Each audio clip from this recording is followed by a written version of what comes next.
Hello guys, आज के इस वीडियो में हम कुछ इंपॉर्टेंट जीके जीएस पढ़ने वाले हैं, जो कि मैं आपको बताने वाला हूं। अग्रवाल एग्जाम कार्ड की तरफ से एक बुक आता है, सामान्य अध्ययन क्वेश्चन बैंक।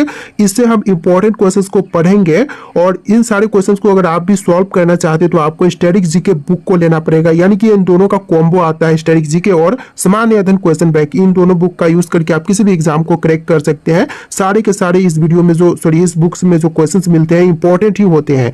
तो आप लोग भी इन दोनों बुक का यूज करके एक अच्छा प्रिपरेशन कर सकते हैं अपने एग्जाम की। तो आपको क्या करना होता है कि सबसे पहले आपको स्टैटिक जीके से एक चैप्टर पढ़ना है, जो कि पहला चैप्टर होता है प्राचीन भारत का इतिहास। अब इस चैप्टर को आप अच्छा से पढ़ लिए, उसके बाद आपको आना है सामान्य अध्ययन क्वेश्चन बैंक में। जैसा कि मैं आपको यहाँ पर दिखा रहा हूँ, यही सेम टू सेम बुक होगा। तो यहाँ पर सारे के सारे क्वेश्चंस आपको दिए जाएंगे। इन क्वेश्चंस को आपको सॉल्व करना है। सॉल्व करेंगे तो आप देख पाएंगे कि आपने जो पढ़ा था वो आपको याद है या फिर नहीं। यानी कि आप डायरेक्टली मॉक टेस्ट भी यहाँ पर लगा सकते हैं। तो इस तरह से आपको तैयारी करनी होती है। दोनों बुक का लिंक आपको डिस्क्रिप्शन में मिल जाएगा। अगर आप इंटरेस्टेड है तो जाकर के बुक को बाय कर सकते हैं। तो चलिए फिर आज के इस वीडियो को शुरू करते हैं और एक एक करके जितने भी इंपॉर्टेंट क्वेश्चंस होते हैं उन सभी को देख लेते हैं। तो इस वीडियो में आपका पहला सवाल हो जाएगा, निम्नलिखित में से कौन सा पुरातात्विक स्थल वर्तमान भारत में स्थित नहीं है? तो इनमें से जो स्थित नहीं है यह हो जाएगा मेहरगढ़। ऑप्शन नंबर सी आपका बिल्कुल सही जवाब हो जाएगा। मेहरगढ़ वर्तमान समय भारत में स्थित नहीं है। चलिए अगले सवाल देखते हैं। क्वेश्चन नंबर 2 है, प्राचीन भारतीय पांडुलिपियां आमतौर पर तार पत्रों या हिमालय में उगने वाले डैश के पेड़ की छाल पर लिखी जाती। तो यह कौन सी पेड़ हो जाएगा इनमें से? तो इनमें से आपका हो जाएगा भोज वृक्ष। ऑप्शन नंबर सी आपका सही जवाब रहेगा, भोज वृक्ष। चलिए अगले सवाल देखते हैं। ईरानियों और यूनानियों द्वारा लगभग 2500 वर्ष पहले सिंधु नदी को डैश के नाम से जाना जाता था। तो कौन सी नदी को जानते थे सिंधु नदी के नाम से? तो इनमें से हो जाएगा हिंदोस। ऑप्शन नंबर सी हिंदोस, सॉरी ऑप्शन नंबर डी आपका सही जवाब रहेगा, हिंदोस नदी को जानते थे। चलिए अगले सवाल, निम्नलिखित में से किस विदेशी यात्री ने भारत का दौरा सबसे पहले किया था? तो चलिए ऑप्शंस देखते हैं। तो यहाँ पर आपके ऑप्शंस हो जाएंगे हैमसोंग, मेगास्थनीज, इतिसोंग या फिर फहामन। तो इनमें से आपका राइट आंसर ऑप्शन नंबर का बी रहेगा, मेगास्थनीज, जो कि सबसे पहले भारत के यात्री थे। चलिए अगले सवाल, निम्नलिखित में से किस राज्य में गोटीपोलू नामक पुरातात्विक स्थल स्थित है जिसके एक प्राचीन काल का समुद्री व्यापार केंद्र होने के प्रमाण मिले हैं? तो इनमें से कौन सा हो जाएगा? केरल, तमिलनाडु, ओडिशा या फिर आंध्र प्रदेश? तो यह राज्य हो जाएगा आंध्र प्रदेश, यानी कि आंध्र प्रदेश, जो कि बिल्कुल सही जवाब रहेगा। और सारे के सारे क्वेश्चंस जो है वह किसी न किसी एग्जाम में पूछे गए हैं। तो ध्यान से वीडियो को देखिएगा और इस बुक को बाय करना चाहते हैं तो लिंक आपको डिस्क्रिप्शन में मिल जाएगा, वहां से आप लोग बाय कर सकते हैं।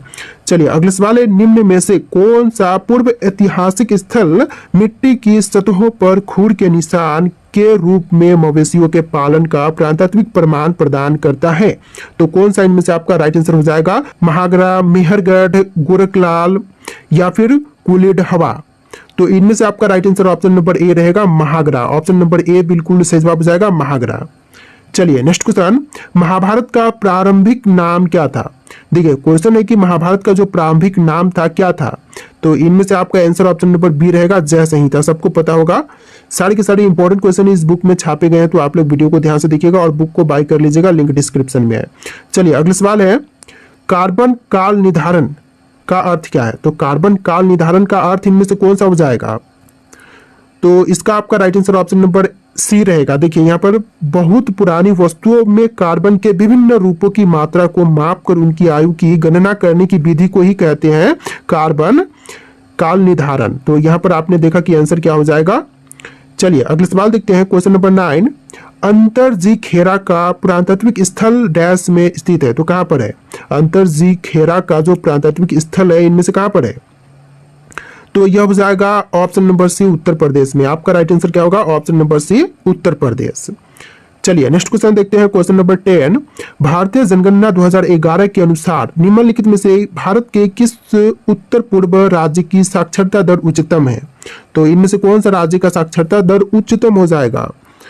तो आपका आंसर ऑप्शन नंबर का ए रहेगा, मिजोरम राज्य का। यानी कि आपका आंसर क्या होगा? Option number A, Mizoram. चलिए अगले सवाल देखते हैं। तो आपका अगला सवाल हो जाएगा, नेक्स्ट क्वेश्चन है क्वेश्चन नंबर 11, ताम्रपाषाण काल की मालवा वस्तुओं की अधिक सघनता निम्नलिखित में से किस स्थान में पाई गई? तो कहां पर पाया गया था? तो आंसर आपका ऑप्शन नंबर ए रहेगा, महानदी बेसिन में पाई गई थी। ऑप्शन नंबर ए बिल्कुल सही जवाब रहेगा। चलिए क्वेश्चन नंबर 12 देखते हैं। पुराण पाषाण काल का विस्तार 2 मिलियन वर्ष पूर्व से लेकर के लगभग 12,000 वर्ष पूर्व तक है। समय की इस लंबी अवधि को आरंभिक, मध्य और उत्तर पुराण पाषाण काल में विभाजित किया गया है। समय की यह लंबी अवधि मानव इतिहास का प्रतिशत कवर कितनी है करती है, तो कितना हो जाएगा दोस्तों इनमें से, तो यह हो जाएगा आपका ऑप्शन नंबर सी 99। आपका आंसर क्या होगा, ऑप्शन नंबर सी रहेगा 99। चलिए क्वेश्चन नंबर 13 है, निम्नलिखित में से कौन सा स्थल घोर नदी पर स्थित है। घोर नदी जो कि भीभा की एक सहायक नदी है, तो भीभा की जो एक सहायक नदी है घोर नदी, यह कौन से स्थल में है।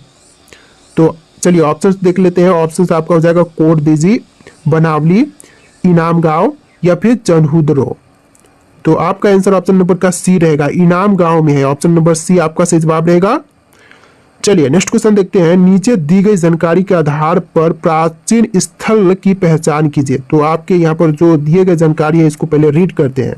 यह गुफाओं और चट्टानों आश्रयों वाला एक पुराना स्थल है। लोगों ने इन प्राकृतिक गुफाओं को इसलिए चुना क्योंकि यह बारिश, गर्मी और हवा से आश्रय प्रदान करती थी। ये काली नर्मदा घाटी के नजदीक स्थित है। तो कौन सी इनमें से आपका राइट आंसर होगा, ब्रह्मगिरी, भीमबेटका, इमाम गांव या फिर मेहरगढ़। तो इसका आंसर ऑप्शन नंबर का हो जाएगा आपका बी, भीमबेटका। भीमबेटका जो कि इस क्वेश्चन का बिल्कुल सही जवाब हो जाएगा। चलिए नेक्स्ट क्वेश्चन देखते हैं, क्वेश्चन नंबर 15। मेघालित शब्द दो शब्दों से मिलकर बना है। मेघास जिसका अर्थ है महान और लिथस जिसका अर्थ है पत्थर। तो देखिए जो मेगालिथ शब्द है 2 डैश शब्दों से, यानी कि यहाँ पर कौन सा आएगा यहाँ से ऑप्शंस में से, यूनानी, हिब्रू, अंग्रेजी या फिर लैटिन। तो यहाँ से आपका option number A right answer हो जाएगा, यूनानी शब्दों से मिलकर बना है, यानी कि ऑप्शन नंबर ए बिल्कुल सही जवाब रहेगा इस क्वेश्चन का। चलिए नेक्स्ट क्वेश्चन, मेगालिथ का शाब्दिक अर्थ डैश है, क्या है। तो शाब्दिक अर्थ जो है इनमें से हो जाएगा ऑप्शन नंबर का डी, एक विशाल पत्थर। ऑप्शन नंबर डी बिल्कुल सही जवाब रहेगा, एक विशाल पत्थर। चलिए नेक्स्ट क्वेश्चन देखते हैं, क्वेश्चन नंबर 17। महापाषाण स्थल घोर नदी जो भीभा नदी की एक सहायक नदी है पर स्थित एक स्थल है। तो देखिए जो महापाषाण स्थल है डैश घोर नदी जो भीभा नदी की एक सहायक नदी है पर स्थित स्थल है। तो कौन सा होगा इनमें से आपका आंसर, तो आंसर हो जाएगा ऑप्शन नंबर डी, इमाम गांव। इमाम गांव ऑप्शन नंबर डी आपका बिल्कुल सही जवाब रहेगा। चलिए next question, question number 18। Daojali Hading नौपाषाण स्थित है, कहां पर। दहोजली हेडिंग नौपाषाण स्थित है, इनमें से हो जाएगा आपका answer option number B, Assam में। असम राज्य जो कि बिल्कुल सही जवाब रहेगा। चलिए नेक्स्ट क्वेश्चन देखते हैं। तो अगला सवाल आपका हो जाएगा, भारत में शुतुरमुर्ग किस काल में पाए गए थे। तो शुतुरमुर्ग जो है कौन से काल में पाई गई थी, तो यह पाई गई थी ऑप्शन नंबर ए, पुराण पाषाण काल में। ऑप्शन का ए बिल्कुल सही जवाब रहेगा, पुराण पाषाण काल में। चलिए नेक्स्ट क्वेश्चन, महापाषाण संस्कृति 500 ईसा पूर्व से लेकर के 100 ईसा पूर्व हमें दक्षिण भारत के उस ऐतिहासिक युग से परिचित कराती है जब महापाषाण काल में उपयोग में लाए जाते थे। तो कौन से, पत्थर से बने अस्त्र, पत्थर से बने औजार और उपकरण, बड़े पत्थरों से घेरी गई समाधियां, कब्रें या पत्थर से बनी हुई दैनिक उपयोग की सामग्री। आंसर जो है कौन सा हो जाएगा, तो देखिए आपका आंसर ऑप्शन नंबर सी रहेगा, बड़े पत्थरों से घेरी हुई समाधियां, कब्रें, यानी कि आपका आंसर ऑप्शन नंबर सी रहेगा।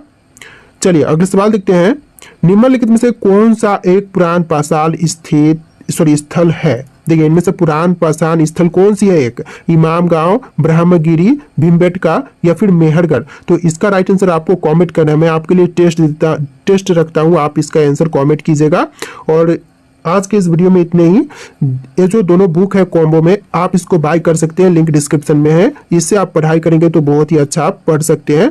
चलिए इसके बारे में मैं आपको थोड़ा सा बता दूं, इसमें कौन कौन से चैप्टर्स होते हैं। तो चलिए थोड़ा सा ऊपर चलते हैं यहाँ पर, और चैप्टर्स की बात करें तो यहाँ पर आपको सारे इंपॉर्टेंट चैप्टर कवर किए गए हैं जो आपके एग्जाम के लिए वेरी वेरी इंपॉर्टेंट होते हैं। मतलब आपके एग्जाम के लिए जितने भी इंपॉर्टेंट होते हैं सभी यहाँ पर कवर किए गए हैं।